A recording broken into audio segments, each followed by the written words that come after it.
আল্লাহর প্রশংসা করে করে কোনোদিন শেষ করা যাবে এজন্য কখনোই যেন অভিযোগ না করি আল্লাহর কাছে, কমপ্লেইন যেন না করি। Instead of complaining we should praise more and more, বেশি বেশি প্রশংসা করতে হবে। অভিযোগ করা যাবে না। অনেকের অনেক দুঃখ, অভিযোগ, জাল্লা আমার এটা দিল না, ওইটা দিল না, আমার পাশে সে বড় হয়ে গেল, ও চাকরি পেয়ে গেল, ও ব্যবসায় উন্নতি করলো, ও ভিসা পাইলো, আমি পাইলাম না। আফসোস, ও আফসোস করতে করতে মরবে, ঠিক কি না? আর প্রশংসা যে করবে তাকে নেয়ামতের বাড়ি ধারা আরো বাড়িয়ে দিবে কে? এজন্য আফসোস করব না প্রশংসা করব, অভিযোগ করব না শুকরিয়া করব। আল্লাহ অনেক দিয়েছে, ঠিক কি না? আপনারা শেখ সাদি রাহিমাহুল্লাহর নাম শুনে থাকবেন। বালাগাল উলা বিকামালিহি কাশাফাদ দুজা বিজামালিহি, এই কবিতা লিখে উনি বিখ্যাত হয়েছিলেন। উনি পার্সিয়ান পয়েট, ইরানি একজন কবি।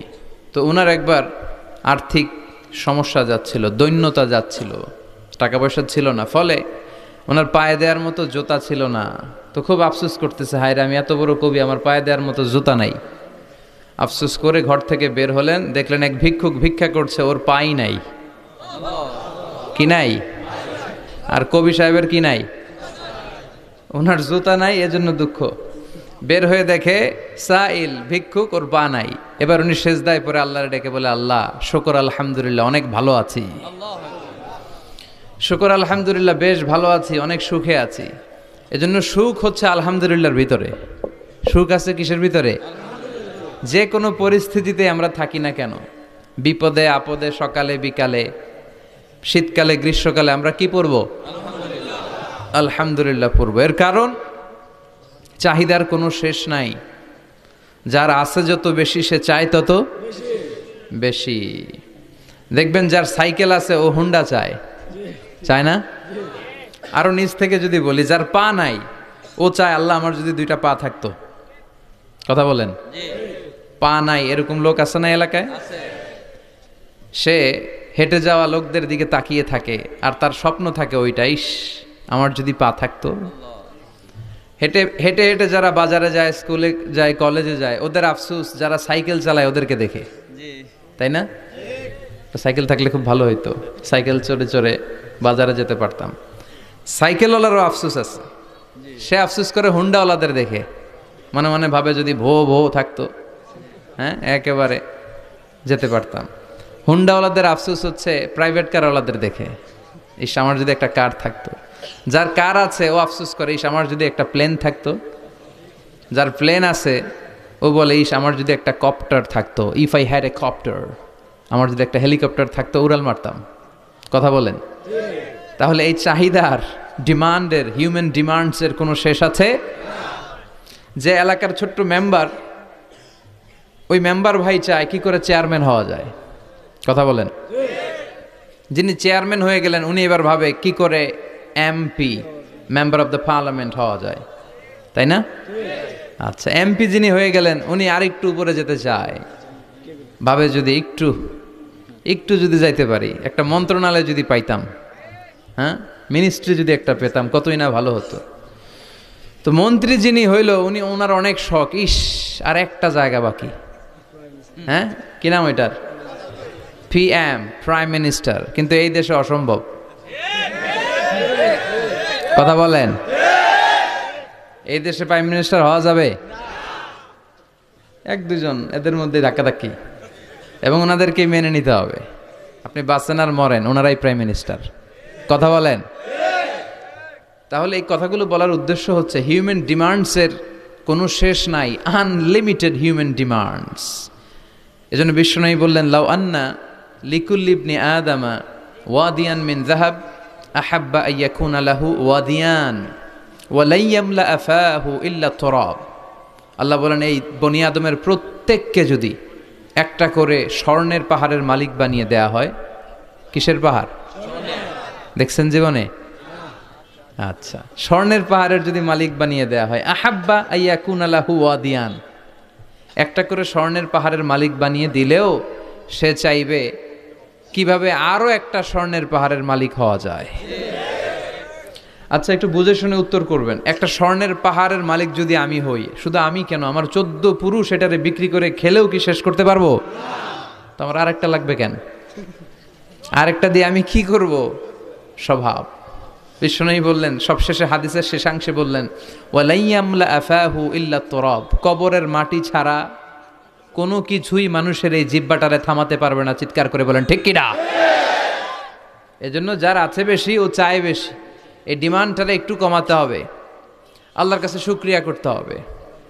অর্থের প্রয়োজন আছে, কিন্তু এটার হৃদয়ে স্থান দেয়া যাবে না। এটা হাতে আসবে আবার চলে যাবে, ঠিক কিনা? হৃদয়ে স্থান থাকবে কার? যাদের হৃদয়ে আছে আল্লাহর ভয়, তারা কভু পথ ভুলে যায় না। আল্লাহর প্রেম ছাড়া এই দুনিয়ায় কারো কাছে কোনো কিছু চায় না, ঠিক কিনা?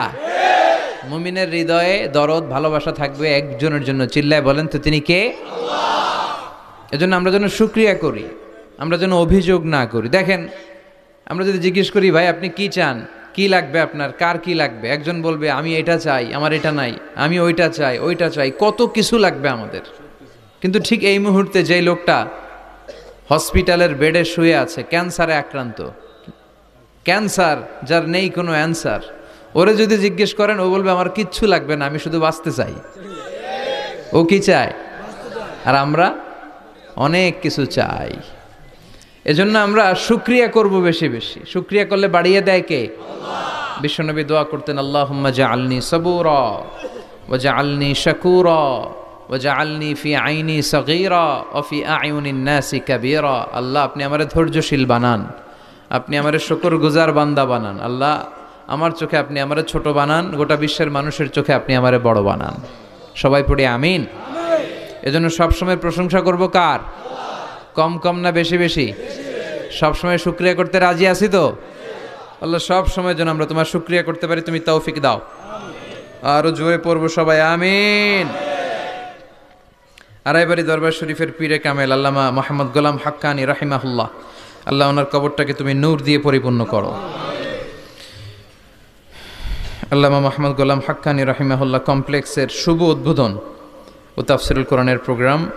স্থান হচ্ছে মেটংঘর ভুইয়াবাড়ি প্রাঙ্গণ, থানা হচ্ছে বাঙ্গোরা বাজার, উপজেলা মুরাদনগর, জেলা কুমিল্লা। আপনারা শুনেছেন যে আমার দাদার বাড়ি এখানে মুরাদনগরে পরমতলাতে। আলহামদুলিল্লাহ, জীবনে এসেছিলাম কয়েকবার, খুব বেশি আসা হয় না। আমার জন্ম হয়েছে আবার ঢাকায়, ঢাকার ডেমরা থানায়। আমার জন্মের অনেক আগ থেকেই আব্বা আম্মা ওইখানে থাকে, ফলে আমি হয়ে গেছি ঢাকাইয়া। ঢাকাইয়াও হয়েছি, আবার কুমিল্লারও রয়ে গেছি, মানে কুমিল্লাতে আবার বিয়ে করছি। এই যে আমার নানা শ্বশুর, পিসা বজুর হচ্ছেন আমার নানা শ্বশুর। তো এই জন্য অনেকেই আমার পরিচয় নিয়ে খুব কনফিউশনে পড়ে, আসলে আমি কি কুমিল্লার না ঢাকার। আমি বলি দুইটারই, কুমিল্লাও আমার বাড়ি, ঢাকাও আমার বাড়ি। ঢাকা আমার জন্মস্থান, আর কুমিল্লা আমার দাদার বাড়ি। আজকের এই প্রোগ্রামের সভাপতি হচ্ছেন আল্লামা মোহাম্মদ গোলাম সারোয়ার সাঈদী, পীর সাহেব আড়াইবাড়ি দরবার শরীফ ও অধ্যক্ষ আড়াইবাড়ি ইসলামিয়া সাঈদিয়া কামিল মাদ্রাসা। আমার মাথার তাজ, মুহতারামি ওয়া মুকাররামি, আমার প্রিয় নানা ভাই চমৎকার কথা বলছিলেন, খুব গুছিয়ে কথা বলেন, অল্প কথা বলেন, বেশি বলেন না, কিন্তু যেখানে বলা দরকার ওইটাই বলেন, যা বলা দরকার তাই বলেন, ঠিক কিনা? পীর হতে হলে এমন পীর হওয়া দরকার। অনেক পীরের নাম আমরা জানি, কাউকে ছোট করে কটাক্ষ করে বলছি না। আপনি আমার নানা ভাইয়ের কথা শুনলে দেখবেন যে গতানুগতিক যে পিরালি, এই পিরালি উনি করে না। কোরআন সুন্নাহকে আধুনিকভাবে মানুষের কাছে পৌঁছে দিতে চায়, জোর করে কাউরে মুরিদ বানাতে চায় না। ওনার কাছে মুরিদ হতে আসলেও উনি বানাইতে চায় না, আগে অন টেস্ট করে, পরীক্ষায় রাখে যে আপনি এই বাজে অভ্যাসগুলো ছাড়তে পারবেন কিনা, এগুলো করতে পারবেন কিনা। এবং নানা ভাই মনে করে ওনার হাতে হাত রেখে কেউ বায়াত হওয়া মানে ওনার রেসপন্সিবিলিটি অনেক বেড়ে গেল। উনি এই রেসপন্সিবিলিটি থেকে মুক্তি চায়, উনি বানাতে চায় না। তো এইরকম পীর থাকার দরকার আছে না নাই, যিনি আল্লাহর ভয়ে সব সময় তটস্থ থাকে। আল্লাহ তুমি আমার নানা ভাইকে ইসলামের জন্য কবুল করো, কোরআনের জন্য কবুল করো, নেক হায়াত দারাজ করো। কোরআন সুন্নাহর কথাগুলো তিনি যেমনভাবে প্রকাশ করে যাচ্ছেন, আমরণ যেন আপসহীনভাবে কোরআন সুন্নাহর কথা প্রকাশ করতে পারে। আল্লাহ তুমি তৌফিক দাও। আল্লাহর কাছে কামনা করছি যে অল্প কিছু সময় আমরা কথা শুনবো, সরাসরি কোরআন থেকে শুনবো, পড়ি ইনশাআল্লাহ। কোরআন থেকে কথা শোনার সবচেয়ে বড় একটা ফজিলত হচ্ছে এই কথার মধ্যে কোনো গোজামিল নাই, কোনো ভুল নাই, কোনো সন্দেহ নাই। চিল্লায় বলেন ঠিক কিনা? এবং কেউ কি এই কোরআনের ব্যাপারে কোনো সন্দেহ, কোনো ভুল, কোনো ইনকনসিস্টেন্সি প্রমাণ দিতে পেরেছে? পারে নাই, পারবেও না। This is the book whereof there is no doubt, no suspicion in it, and a guidance to those who are muttaqin. আল্লাহ বললেন যালিকাল কিতাব লা রাইবা ফি হুদাল লিল মুত্তাকিন। এটা এমন বই যে বইয়ে কোনো ভুল নাই, কোনো সন্দেহ নাই, এবং মুত্তাকিনদের জন্য হেদায়েতের গাইড বুক করে এই বইটারে পাঠালো কে? আল্লাহ। এজন্য এই বইটা আমরা বুক সেলফের একেবারে উপরের তাকে রাখবো, যাতে ধুলা বালি আর মাকড়সার বাসা এটা ময়লা হয়ে থাকে। হ্যাঁ, কোথায় রাখবেন? একেবারে হাতের কাছে রাখবো, হাতের কাছে রাখবো। পৃথিবীর সবচাইতে নন্দিত এই কিতাবটা আজকে সবচাইতে বেশি নিগৃহীত, উপেক্ষিত। বুক সেলফে রাখে, তাও একেবারে উপরের তাকে, কারণ বছরে 1-2 বার কামে লাগে। কেউ মরলে, কথা বলেন, মারা গেছে, এখন সামনে বসে বসে কোরআন তেলাওয়াত করতে হবে। কোরআন এসেছে জীবিত মানুষদের জন্য। কোরআন নিজেও জীবিত কিতাব, আলোকিত করেও জীবিতদেরকে। চিল্লায় বলেন ঠিক কিনা? কিতাবুন হাই, জীবিত কিতাব, ওয়াকিং এনসাইক্লোপিডিয়া, চলমান বিশ্বকোষ। যাই জিজ্ঞেস করবেন তথ্যের সম্ভার, তথ্য উপাত্ত আর ইনফরমেশন এই কোরআনের ভেতরে আছে না নাই? মানব সমস্যার সব সমাধান আছে। এজন্য এই বইটাকে বলা হয় দ্য প্রবলেম সলভিং মেথোডোলজি। এই কোরআন আপনার সব প্রবলেমকে সলভ করে দেয়। It's not a problem creating methodology. এটা জীবনের কোথাও সমস্যা বাধায় না। কোরআন কোথাও সমস্যা লাগায়? কথা বলেন, জট লাগায় নাকি জট খুলে দেয়? আলহামদুলিল্লাহ পড়েন। এজন্য কোরআনের সাথে যেন আমরা সম্পর্ক বাড়াই। We should increase the attachment with the holy book Quran. যতই সম্পর্ক বাড়াবেন আপনার মর্যাদা বাড়াবে কে? আল্লাহ। সম্মানিত ভাইরা, খেয়াল করে বুঝবেন, সাইয়েদনা জিবরিল আলাইহিস সালাম এই কোরআন নিয়ে পৃথিবীতে এসেছিল, তাই তিনি হয়েছেন শ্রেষ্ঠতম ফেরেশতা। রমাদান আল মুবারকে আল্লাহ তাআলা এই কোরআনকে নাজিল করেছে, তাই রমাদান হয়েছে শ্রেষ্ঠতম মাস। বিশ্বনবীর উপর আল্লাহ তাআলা এই কোরআন নাজিল করেছেন, তাই তিনি হয়েছেন বিশ্বনবী। আমরাও যদি এই কোরআনের সাথে সম্পর্ক লাগাই, আমাদের মর্যাদাও এরকম আকাশচুম্বী করে দিবে কে? আল্লাহ। এজন্য কোরআনের সাথে অ্যাটাচমেন্ট বাড়ানোর দরকার আছে না নাই? প্রতিদিন যেন আমরা কোরআন তেলাওয়াত করি, প্রতিদিন যেন কোরআনের বঙ্গানুবাদ পড়ি। যা বলার সব বলা হয়েছে, নতুন করে আল্লাহ কিছু বলবে না। এজন্য কোরআন থেকে নূর নিয়ে যেন আমরা নিজেদেরকে আলোকিত করি। কোরআনের একটা নাম হচ্ছে নূর, একটা নাম কি? লিতুখরিজান নাস মিনাজ যুলুমাতি ইলান নূর। এই কোরআনকে আমি পাঠিয়েছি অন্ধকারাচ্ছন্ন মানুষগুলোকে আলোর পথে নিয়ে যাবার জন্য। কোরআন মানুষকে আলোকিত করে, কোরআন মানুষকে জাহালাত বা অন্ধকার শিক্ষা দেয় না। এজন্য আসুন কোরআনের সাথে সম্পর্ক বাড়াই এবং নিজেদেরকে আলোকিত করি। আর এই কোরআনের যেখান দিয়েই আমরা কথা শুনি না কেন, আছে নাই? লা তুহসা আজাইবুহু ওয়ালা তাবলা গরাইবুহু ফিহি মাসাবিহুল হুদা ওয়া মানারুল হিকমা। কোরআনের আশ্চর্যান্বিতার কোনো শেষ নাই, কোনো শেষ নাই। যতই পড়বেন ততই আশ্চর্য হবেন। সুবহানাল্লাহ পড়বেন না? ওয়ালা তাবলা গরাইবুহু, এটা কখনো পুরাতন হবে না, জীর্ণ শীর্ণ হবে না। সূরা ফাতিহা যারা আমরা পড়েছি লক্ষ লক্ষ বার, যাদের বয়স 50 কিংবা 60, কত লক্ষবার সূরা ফাতিহা পড়েছি, কোনো হিসাব আছে? তারপরেও কোনোদিন কি মনে হয়েছে যে সূরা ফাতিহাটা পুরান পুরান লাগে? 60 বছর ধরে সূরা ফাতিহা দিয়ে শুরু করছি নামাজ, কালকে থেকে কুল হুয়াল্লাহ দিয়ে শুরু করবো, এরকম কেউ বলে? কোরআন পুরান লাগে? চির নতুন, এভারগ্রিন, সবুজ, চির সবুজ, চির নতুন। এটা কখনো পুরাতন হয় না।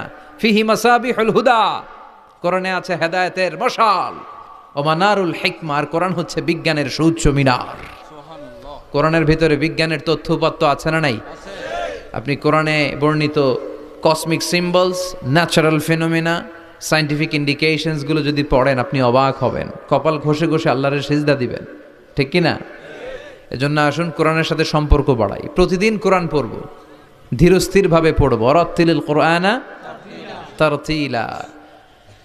আনাস রাদিয়াল্লাহু তাআলা আনহুকে জিজ্ঞেস করা হলো, আনাস, আল্লাহ রাসূলের কাইফা কানা কিরাআতু রাসূলিল্লাহ, আল্লাহ রাসূলের কিরাত কেমন ছিল? তিনি বললেন কানাত মাদ্দান, আল্লাহ রাসূল সাল্লাল্লাহু আলাইহি ওয়াসাল্লাম টেনে টেনে তেলাওয়াত করতেন। টেনে টেনে তেলাওয়াত করতেন। এই যে একটু আগে তেলাওয়াত হচ্ছিল সূরাতুল মুলকের, কত সুন্দর টেনে টেনে সে পড়েছে। এইভাবে বিষ্ণু ইসা ইসলাম টেনে টেনে পড়তেন।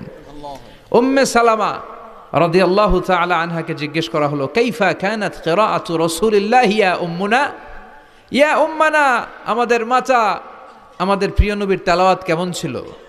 উম্মে সালামা বললেন, কানা রাসূলুল্লাহি ইউকাত্তিউ বাইনা কিরাআতিহি আয়াতান আয়া, আল্লাহ রাসূল সাল্লাল্লাহু আলাইহি ওয়াসাল্লাম এক আয়াত করে থেমে থেমে কোরআন তেলাওয়াত করতেন। পড়েন সুবহানাল্লাহ। এক আয়াত পড়তেন, থামতেন, আবার আরেক আয়াত শুরু করতেন, আবার আরেকটা আয়াত পড়তেন, আবার থামতেন, আরেক আয়াত শুরু করতেন। প্রতিটা অক্ষর, প্রতিটা উচ্চারণ কেটে কেটে দেখা যেত, বোঝা যেত। চিল্লায় পড়েন আল্লাহু আকবার। আর আমাদের তেলাওয়াতের কি অবস্থা? তারাবির নামাজের কি অবস্থা? আমাদের ম্যাটন ঘরের কি অবস্থা? জাপানের বুলেট ট্রেন ফেল, ঠিক কিনা? কোন দিক দিয়ে আযাবের আয়াত যায়, কোন দিক দিয়ে জান্নাতের আয়াত যায়, কোন দিক দিয়ে সূরা ইয়াসিন গেল, কোন দিক দিয়ে আর রহমান গেল, কোথায় সূরা ইউসুফ গেল, কেউই টের পায় না। রুব্বা কারিলিল কুরআন ওয়াল কুরআনু ইয়ালআনহু, কোরআনের অনেক কারি আছে, তেলাওয়াতকারী আছে, আবৃত্তিকারী আছে, যাদেরকে কোরআন রহমত, মার্সি এন্ড ব্লেসিংস না দিয়ে গজব দেয়, লাআনত দেয়। আল্লাহ ওই ধরনের তেলাওয়াত থেকে তুমি আমাদের বাঁচাও। প্রচারের স্বার্থে চ্যানেলটি সাবস্ক্রাইব করুন। নতুন ভিডিও পেতে বেল বাটনে ক্লিক করুন।